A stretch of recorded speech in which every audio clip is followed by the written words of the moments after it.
ফরিদপুরের চর ভদ্রাসন উপজেলার আনোয়ারা মান্নান বেগ কলেজে দ্বিতীয়বারের মতো পিঠা উৎসব অনুষ্ঠিত হয়েছে। ফরিদপুর থেকে জাকিব আহমেদ জ্যাক জানান, শনিবার আনোয়ারা মান্নান বেগ কলেজ মাঠে দিনব্যাপী পিঠা উৎসবের উদ্বোধন করেন কলেজ অধ্যক্ষ ও বিশিষ্ট সমাজসেবক ইসরাত জাহান পাপিয়া। দেশের খ্যাতনামা চক্ষু চিকিৎসক ও আনোয়ারা মান্নান বেগ কলেজের প্রতিষ্ঠাতা ডাক্তার মহসিন বেগের সভাপতিত্বে প্রধান অতিথি হিসেবে উপস্থিত ছিলেন ফরিদপুর মেডিকেল কলেজের সাবেক অধ্যক্ষ ডাক্তার আসম জাহাঙ্গীর চৌধুরী টিটো। এ সময় ফরিদপুর প্রেস ক্লাবের সাধারণ সম্পাদক মাহবুব হোসেন পিয়াল, চর ভদ্রাসন উপজেলার সাবেক ভাইস চেয়ারম্যান ইলিয়াস বেগ নান্নু, সমাজসেবক ইঞ্জিনিয়ার মোহাম্মদ নিজাম, কলেজের শিক্ষক গোপেশ চন্দ্র রায়, ফাহিম হোসেন, তাকুয়া ফাতেমা, লিজা আক্তার সহ ছাত্রছাত্রী, অভিভাবক, শিক্ষকরা উপস্থিত ছিলেন। এই উৎসবে শিক্ষার্থীরা নানান নামের বাহারি নকশার মুখরোচক পিঠা নিয়ে হাজির হন। ক্ষীরডুবি পিঠা, ডিম সুন্দরী, শামুক পিঠা, নারকেল পুলি, ইলিশ পিঠা, দুধ পুলি,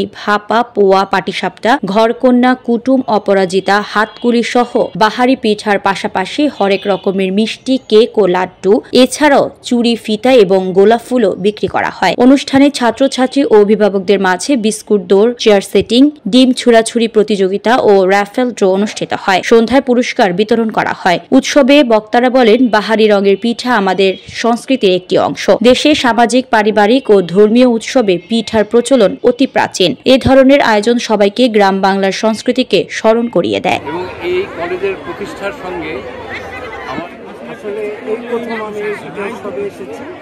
আমার কাছে মনে হচ্ছে যে এলাকাবাসীর দারুণ, মানে অসাধারণ। আসলে এত বড় একটা অনুষ্ঠান যারা আয়োজন, আমার সাথে আছে, আমি আছি, আমার টিচাররা আছে, প্লাস আমার স্টুডেন্টরা আছে। জি, আমরা টোটাল